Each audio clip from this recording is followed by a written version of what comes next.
Praise the lord. మీ అందరితో మరొకసారి ఈ రీతిగా మాట్లాడటము చాలా సంతోషంగా ఉంది. మీరందరూ ఎలాగున్నారు, మీ జీవితం ఎలాగుందో ఒక కామెంట్ రూపంలో తెలియచేయండి.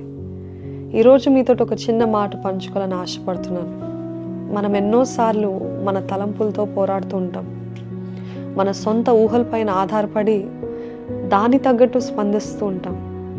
కొన్నిసార్లు ఆ విషయాలు లేకపోతే చేదైన ఆలోచనలు, పాపాల గురించి ధ్యానిస్తూ ఇంకా ఎటువంటి నిర్ణయానికి వస్తామంటే ఏదేమైనా ఎటువంటి పరిణామాలైనా ఇది చేయాల్సిందే అని అనుకుంటాం.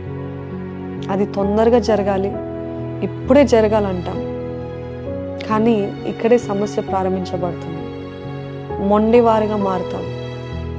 ఎప్పుడైతే క్రీస్తుని నమ్మి రక్షించబడతామో అప్పుడే దేవుడు మనల్ని పరిశుద్ధాత్మతో ముద్రించాడు.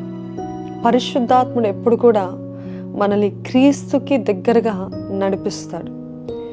ఎప్పుడు కూడా సరి ఏంటి తప్పేంటి అని బయలుపరుస్తూ ఉంటాడు.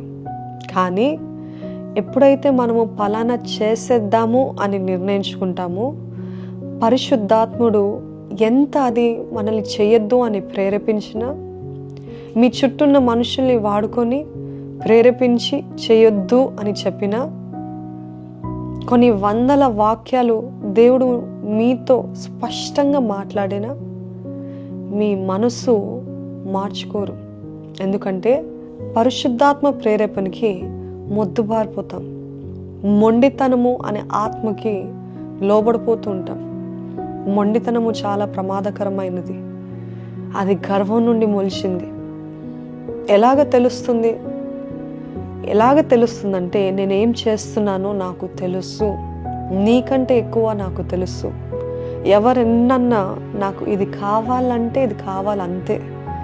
దీని లక్షణాలు ఎలాగుంటాయంటే బండబారిపోయిన హృదయం, మాటల్ని లెక్క చేయకపోవడం, దేవునికి అవిధేయులుగా ఉండటం, స్వీయ ఆధారపడటము, లేక దేవుని అదుపులో ఉండకుండా ప్రతి విషయము దేవునిపై వేయకుండా సొంత తెలివితో చేసేద్దాం అనుకోవటం. మీరు ఏ విషయంలో ముందుకెత్తారా?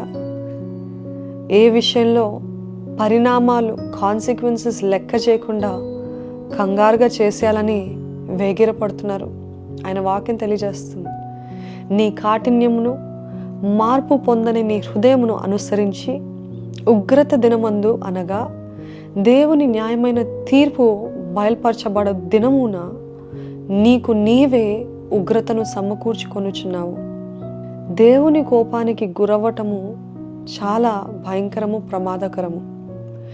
దేవుడు లేకుండా అన్ని కలిగి ఉండటం కంటే దేవుణ్ణి కలిగి ఏమీ లేకపోవటము ఎంతో మేలు. ఈ మాట చెప్తుంటే నమ్మండి, దేవుడు లేని జీవితము చాలా చాలా చీకటిగా ఉంటుంది. ఇంకో వాక్యము, మేము మా ఆలోచన చొప్పున నడుచుకుందుము, మేమందరము మా మూర్ఖ హృదయం చొప్పున ప్రవర్తించుదుము అని అందరూ. జ్ఞాపకం ఉంచుకోండి, దేవుడు మీ జీవితంలో మేలు చేయక వెనక అడుగు వేస్తాడు. ఆయన వాక్యం ఈ రీతి తెలియజేస్తుంది, ఆ జనము నా మాట వినకుండా నా దృష్టికి కీడు చేసిన ఎడల దానికి చేయదలిచిన మేలును గూర్చి నేను సంతాపపడదును. దేవుడు మీ జీవితంలో మంచి చేయాలని తలస్తే ఆ మంచి మీరు అసలు ఎప్పుడు ఊహించనంత గొప్ప కార్యాలు దేవుడు మీ జీవితంలో జరిగిస్తాడు. దేవుడు మీతో ఈ మాట చెప్తున్నాడు, మీరందరూ మీ మీ దుష్ట మార్గంలో విడిచి మీ మార్గములను మీ క్రియలను చక్కపరచుకొనుడి. గుర్తుంచుకోండి, ఏ పెద్ద నిర్ణయం తీసుకోకముందు మీ ఆలోచనల పైన, మీ భావోద్వేగాల పైన, ఎమోషన్స్ పైన ఆధారపడక, శరీర స్పందనలు కాక వేచి ఉండండి. జాగ్రత్తగా ఆలోచించండి, దేవుని వెతకండి. ఎప్పుడు కూడా దేవుడు ఏది చెప్తున్నాడు, ఏది చేయమంటున్నాడో అది చేయటానికి వేగిరపడండి.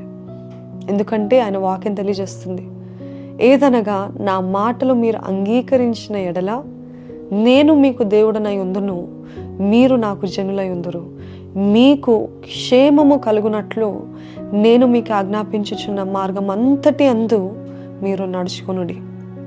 నిజముగా ఆయనకు లోపడితే, దేవునికి లోపడితే మీ జీవితంలో అంతా సరి అగును. దేవుడు మిమ్మల్ని దీవించును గాక.